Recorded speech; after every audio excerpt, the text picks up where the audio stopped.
What's up, YouTube? I'm Trent Wel-Don. Welcome back to my channel, Wel-Don Aquatics. It's on my eye right there. Check that out. All right. Anyways, guys, tonight I want to talk more on the ZISS bubble biofilter and really delve into if a Whisper can power this.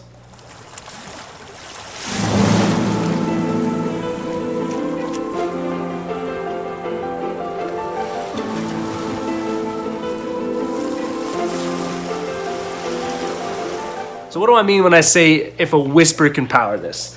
So in my previous video I did of this, which is actually just blown up, it's been amazing, it's been a lot of fun. A lot of questions have come up of what size air pump do I need to run this particular filter, as it is an air-powered filter. And for me, I have a large Jabal air pump running a central loop system, a central airline system that's really powering all of my air-powered filters. So it was difficult for me to really answer if this particular air pump will power this correctly or if it will provide enough air. So I did a little bit of an experiment here, and this is in my living area. So it's also thanks to my wife for letting me do this out here. I wanted to kind of test it, get her opinion on it, if it was too loud, if it was quiet enough, and you can definitely hear the bubbles going, but it was still, I don't think, ever interrupted our daily lives. But I also set it up in a regular 20-gallon tank, which I think this filter works really well for as a standalone filter, and it's actually probably a decent-sized tank to most people. So I know a lot of people may have a 20-gallon tank, and they think that's a large tank for them, which I used to think that was a large tank, and some people still do. So I wanted to kind of do this experiment in a tank that most people will have, that most people have access to, and really isn't that an expensive of tank to obtain if that's going to be, let's say, their first tank. And I also tried to set this up in a way of one air pump to one filter, to really, if people wanted to use this in their own tank as a standalone tank.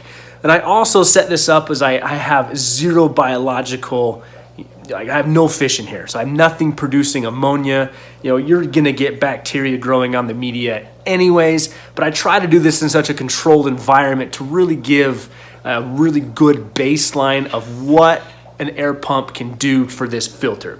So the the air pump that we're using on this is the Tetra Whisper 10, which in my opinion is one of the quietest air pumps on the market. It's also very small, so it's really rated for a 10-gallon tank. But I wanted to see what it would do with the fluidized media and how well it would work. So let's take a further look at it. All right, so here is the setup I'm using. Again, this is in my kitchen area, so you know what? We live in this house. All right, let's move on. So this is a regular 20-gallon tank. The filter is 10 inches tall by kind of about 3 inches wide. So I wanted to give you a good broad spectrum of how this filter will look in a 20-gallon tank, for most people that may be using this as a standalone filter. And then, like I said, we're powering this with a Tetra Whisper 10 air pump. It's a very small air pump. And I hope that we can pick this up right. You can see that the media is fluidizing. I still do have a lot that is not fluidizing up in this top portion here. So I've been letting this run for close to 5 days now. I wanted to give a long enough period of time to let the media get fluidized. So here's my opinion on this. The Whisper 10 will power this enough, but I would recommend maybe doing like a Whisper 30 or even 40, something a little larger that's going to produce a little more air. Now, if I did have fish in here producing biological waste, this media would fluidize a little better because it would be weighted down by the bacteria growing on there. But because this is my a really simple control test, I wanted to see what it would do with just the media, no fish in here, with the Tetra Whisper 10 air pump. So I say, in my opinion, it works. This would power this tank well enough for it to run with fish in there, and you'd have a healthy environment if you did your correct water changes. Now, I think though you're gonna want a little stronger of an air pump if you were gonna use this on a standalone filter, and so that's just my opinion.